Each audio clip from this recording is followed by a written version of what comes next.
Икрамидин Назирович, пожалуйста, у вас есть вопросы к представителю МВД? Да, один вопрос. Скажите, все дела, вот, которые приостановлены по розыску, они все находятся, неужели все находятся на территории Кыргызской республики, вы их не можете найти? Это значит, что так плохо вы работаете? Или там есть люди, которые... Я прошу вас воздержаться от подобных высказываний в Конституционном суде. Ну, насчет вопроса, что все... Почему в суд не направляете дела заочно, которые уехали из Кыргызстана, нету их? Чего их в суд не направлять? Насчет вопроса... Здесь же говорят, что можно направить в суд. Чего же вы не направляете заочно в суд? Насчет вопроса, все ли обвиняемые находятся в Кыргызской республике и почему вот, не работает правоохранительный орган, это уже не относится к предмету нашего сегодня заседания, да, и я еще раз повторюсь, что уголовные дела основаны по пункту 1, это где местонахождение обвиняемых не установлено. В данном случае местонахождение обвиняемого был установлен, и это все знали. Обвиняемый сам знал, что в отношении него проводятся вот следственные мероприятия, разные мероприятия.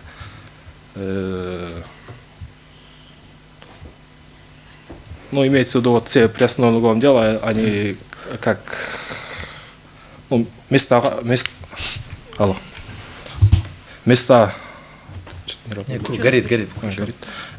нахождения обвиняемых не установленные, это уголовные дела, приостановленные, да?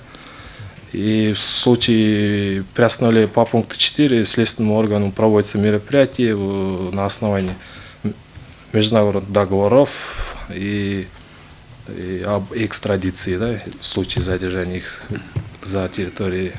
В данном случае следственными органами, как отметил представитель Генеральной прокуратуры, имеется официальный ответ, отказ в выдаче обвиняемого.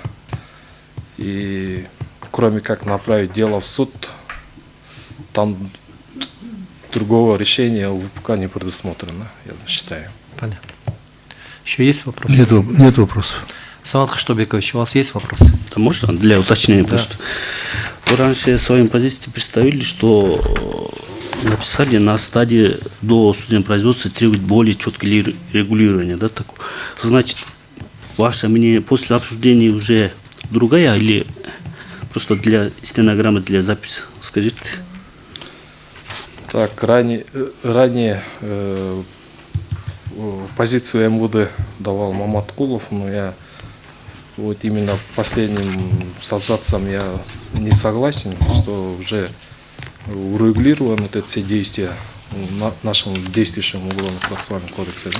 А вы что, свои позиции не согласовываете с руководством? Да, согласовали. Вы же представляете официально государственный орган. Здесь мы не спрашиваем ваше личное мнение. Вы можете, хотя это не возбраняется, вы можете высказать, ответить на какой-то вопрос или какую-то мысль высказать, которая является лично вашей, но вы всегда об этом должны сказать. Но вы здесь обязаны официально представить позицию государственного органа. Да, Что является в данном случае позицией государственного органа? Письменная позиция или ваша позиция, которая высказана только что? Да, письменная позиция является. Все, вопрос исчерпан. Есть вопросы, уважаемый судья? Присаживайтесь. Спасибо.